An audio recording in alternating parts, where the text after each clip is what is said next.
Hello, എല്ലാവർക്കും സുഖമല്ലേ? ഞാനിവിടെ സൂപ്പറായിട്ടിരിക്കുന്നു. ഇന്നത്തെ എൻ്റെ ലഞ്ച് വീഡിയോ ആണ് ഇന്ന് കാണുന്നത്. ഇന്ന് നമുക്ക് സ്പെഷ്യലായിട്ട് ഇന്ന് ഫ്രോസൺ കപ്പയും നല്ല ബീഫും കിട്ടിയിട്ടുണ്ട്. അപ്പം നമുക്കന്നത് സെറ്റാക്കാം.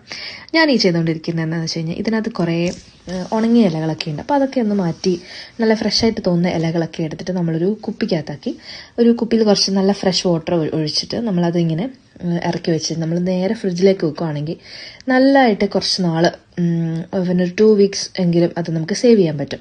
സാധാരണ ഞാൻ ചെയ്തുകൊണ്ടിരുന്നത് ഇങ്ങനെ ഒരു ബോക്സിലെടുത്തിട്ട് അതിന് ടിഷ്യൂ പേപ്പർ നനച്ച് അങ്ങനെയൊക്കെ വെക്കുമായിരുന്നു. പക്ഷെ അത് വെറുതെ വേസ്റ്റായി പോവുള്ളായിരുന്നു. ഞാൻ മുഴുവൻ എടുത്ത് കളഞ്ഞിട്ടുണ്ട്.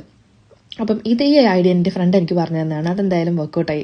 ഞാനിപ്പോൾ ഇത് തന്നെ അങ്ങനെ ഫോളോ ചെയ്യുകയാണ്. ഇത് നമ്മൾ നാട്ടിൽ കിട്ടുന്ന പോലത്തെ നാടൻ കപ്പയൊന്നുമല്ല. ഇത് നല്ല ഫ്രോസണായിട്ടിരിക്കുന്നത് നിങ്ങൾ കണ്ടില്ലേ, പാക്കറ്റ് കപ്പയാണ്. അത് കുഴപ്പമില്ലാന്നേ ഉള്ളൂ. നല്ല എന്താ പറയുക, നല്ല പശപശപ്പായിട്ട് ഇങ്ങനെ കുഴഞ്ഞു വരും, അത്രേ ഉള്ളൂ. അല്ലാതെ വലിയ ടേസ്റ്റൊന്നും ഉണ്ടെന്ന് എനിക്ക് തോന്നുന്നില്ല. നാട്ടിലത്തെ ആ ഒരു വെട്ടിപ്പൊളിച്ചുണ്ടാക്കുന്ന കപ്പയുടെ അത്രയും രുചിയൊന്നുമില്ല. ഇതെന്തായാലും ബീഫിനെ കുറിച്ച് പറയുകയാണെങ്കിൽ ഇവിടെ അത്യാവശ്യം കുഴപ്പമില്ലാത്ത നല്ല ബീഫ് കിട്ടും. ഇത് ഒരു ഓഫ് ലൈസൻസ് ഷോപ്പ് പോലെ ഒരു കടയുണ്ട് ഇവിടെ. അപ്പോൾ അവിടെ നിന്ന് നമ്മൾ വാങ്ങുന്നതാണ്. ഈ മോറിസണിലൊക്കെ കിട്ടും എന്ന് ഞാൻ കേട്ടിട്ടുണ്ട്, പക്ഷെ ഞാൻ ഇത് ട്രൈ ചെയ്തിട്ടില്ല.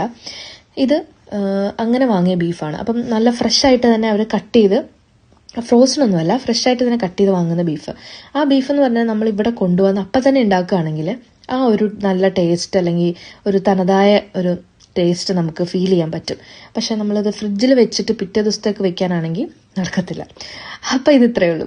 C you, by.